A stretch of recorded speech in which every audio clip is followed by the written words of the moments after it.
Good morning students. Welcome to our YouTube channel Vidya Drishti Tutorial.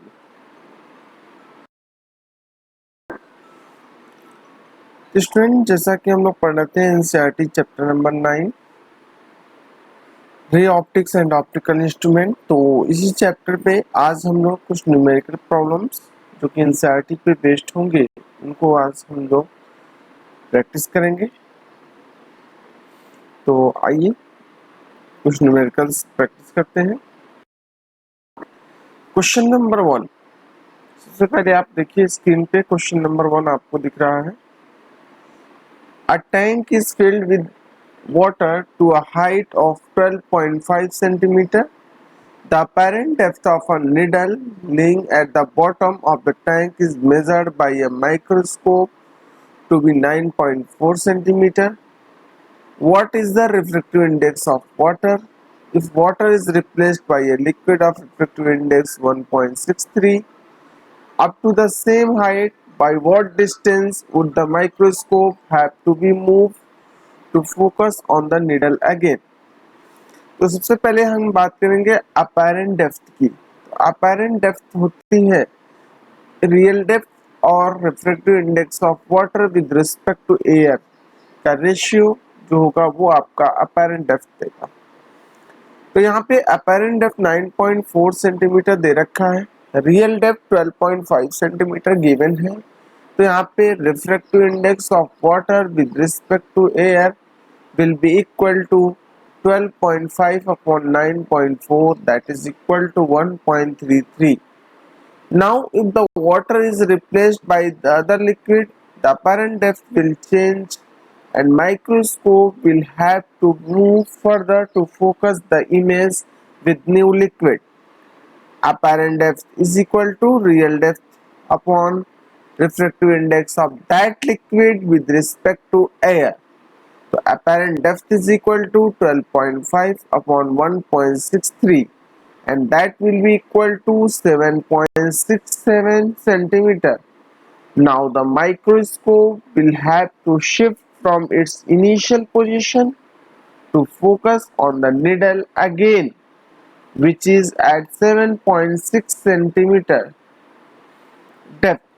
Shift distance की अगर हम बात करेंगे तो शिफ्ट डिस्टेंस हो जाएगा 9.4 minus 7.67 is equal to 1.73 centimetre. इसी तरह से next question number 2, figure A and B shows refraction of a ray in air incident at 60 degree with the normal to the glass air and water air interface respectively. Predict the angle of refraction in the glass when the angle of incidence in water is 45 degree with the normal to the water glass interface figure C.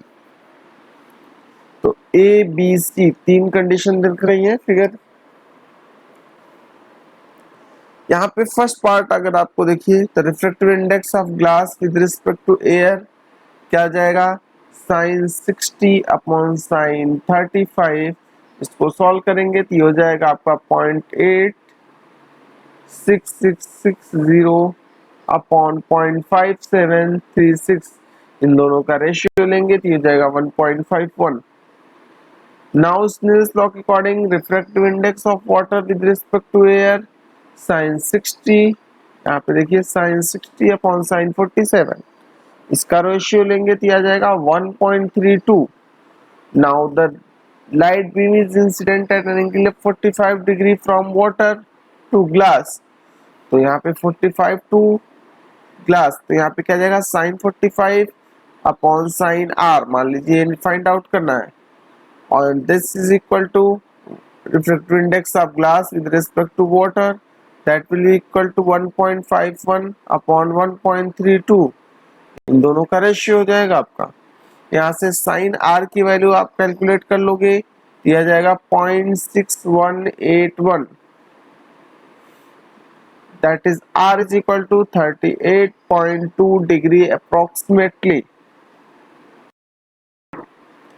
Next question है A small bulb is placed at the bottom of a tank containing a water to the depth of 80 centimeter. What is the area of surface of water through which the light from the bulb can emerge out? Refractive index of water is 1.33. Consider the bulb to be a point source. यहाँ पे देखिए as shown in the figure, those light rays which are incident on the surface at an angle of incidence more than the critical angle does total internal reflection and are reflected back in the water only. All those light rays which are the incident below a critical angle emerges out of the surface bending away from the normal.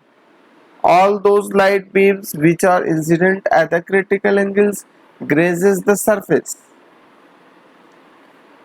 So we know that sin C is equal to sine of critical angle is equal to 1 upon A mu W, that is the refractive index of water with respect to air, that is sine inverse 1 upon refractive index of water with respect to air. This will be equal to critical angle. तो यहाँ पे sine inverse C क्या हो जाएगा 1 upon 1.33, that is 3/4. इसको tan सी लिख सकते हैं. tan सी यहाँ से क्या जाएगा परपेंडिकुलर, ये सी है, ये परपेंडिकुलर अपॉन बेस, तो r अपॉन ओपी हो जाएगा. यहाँ से r इज इक्वल टू क्या जाएगा tan सी इंटू ओपी. tan सी इंटू ओपी की वैल्यू यहाँ पे आपकी हो जाएगी क्या 0.80. ठीक है, तो यहाँ से एरिया क्या है pi r square, that is pi into tan square into 0.64. Area is equal to pi into 0.64 plus tan square C, pi into this sine, tan को लिख सकते हैं sine square C upon cos square C, इसको लिख सकते हैं 1 minus sign square सी, और sign सी की वैल्यू आपको मालूम ही है, साइन सी की वैल्यू 3/4 गिवन है. यहाँ पुट करेंगे तो क्या जाएगा 9/16 इज इक्वल टू 9 16 कैंसिल 9/7, ये हो जाएगा 22/7 into 0.64 into 9/7 is equal to 2.6 metre square. Next question, double convex lenses are to be manufactured from the glass of refractive index 1.55 with both the faces of the same radius of curvature. What is the radius of curvature required if the focal length is to be 20 cm? अगर focal length 20 centimetre है तो radius of curvature क्या होगा? तो both R1 R2 कितना है R, lens maker formula से अगर हम इसको सॉल्व करेंगे तो क्या आ जाएगा 1 upon f is equal to 1 upon f is equal to a mu g minus 1 upon R1 minus 1 upon R2, that is equal to 1 up, this implies 1 upon f equal to 1.55 minus 1 upon r minus 1 upon minus r. यहाँ पे क्या जाएगा 0.55 into 2 by r. 1 upon 20 is equal to 1.10 upon r. यहाँ से r की value आ जाएगी 22 centimetre. So radius of curvature should be 22 centimeter for each face of the lens. Next question, a beam of light converges at a point P. Now a lens is placed in the path of the convergent beam 12 centimeter from P. At what point does the beam converges if the lens is convex lens of focal length 20 centimeter and concave lens of focal length 16 centimeter?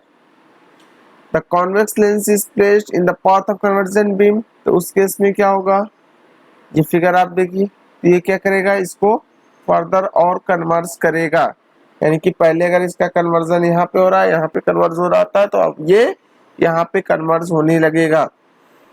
Lens formula use करेंगे 1 upon v minus 1 upon u is equal to 1 upon f.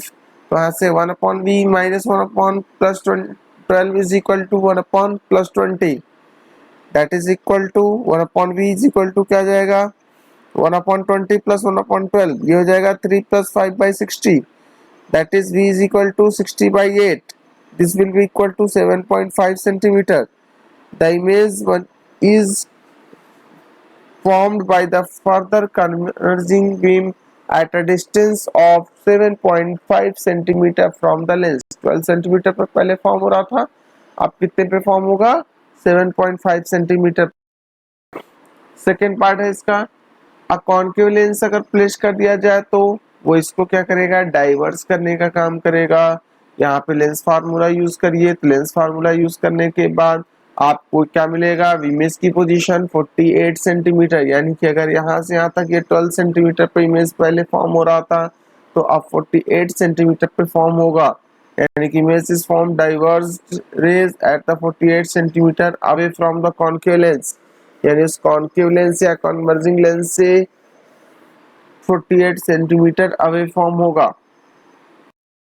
Next question, what is the focal length of convex lens of focal length 30 centimeter in contact with the concave lens of focal length 20 centimeter? Is the system a converging or diverging lens? Ignore the thickness of the lens. Solution देखिए, equivalent focal length क्या जाएगा combine का? यहाँ पे आपका एक convex है, concave है, इसका फोकल लेंथ प्लस 30, इसका माइनस 20 सेंटीमीटर। जब दोनों को एक साथ रखेंगे तो कंबाइन फोकल लेंथ होता है 1/f equivalent is equal to 1/f1 plus 1/f2। यहाँ पे क्या जाएगा? 1/30 plus 1 minus 20, that is 2 minus 160। तो इक्विवेलेंट फोकल लेंथ क्या जाएगा? Minus 60 centimetre. तो इक्विवेलेंट नेगेटिव आ रहा है, that is it behaves as a diverging lens of focal length 60 centimetre. अब यहाँ पे नेगेटिव आने का सेंस ही है, अंडरस्टूड है, ये क्या जाएगा? एज अ डाइवर्जिंग लेंस की तरह से बिहेव करेगा। नेक्स्ट क्वेश्चन है, a small telescope has an objective lens of focal length 144 centimeter and an eyepiece of focal length 6 centimeter. What is the magnifying power of the telescope? What is the separation between the objective and eyepiece? यहाँ पे f not they रखा है, objective का focal length 144 centimetre, आई piece का focal length 6 centimetre, magnification नहीं मालूम है, L नहीं मालूम है। ये दो चीज आपको कैलकुलेट करनी है। मैग्नीफाइंग पावर क्या आता है? F not upon F E, that will be equal to 144 upon 6 is equal to 24। Separation अगर आपको फाइंड आउट करना है, separation between objective and eyepiece, तो L is equal to F not plus F E, that is objective का focal length plus eyepiece का focal length add कर दीजिए, क्या जाएगा? 144 प्लस 6 दैट इज 150 सेंटीमीटर। तो आपका आंसर आ जाएगा magnifying power 24 and separation is 150 centimetre. तो आज के लिए फिलहाल इतना ही, बाकी चीजें हम लोग नेक्स्ट क्लास में डिस्कस करेंगे। Thank you, have a nice day.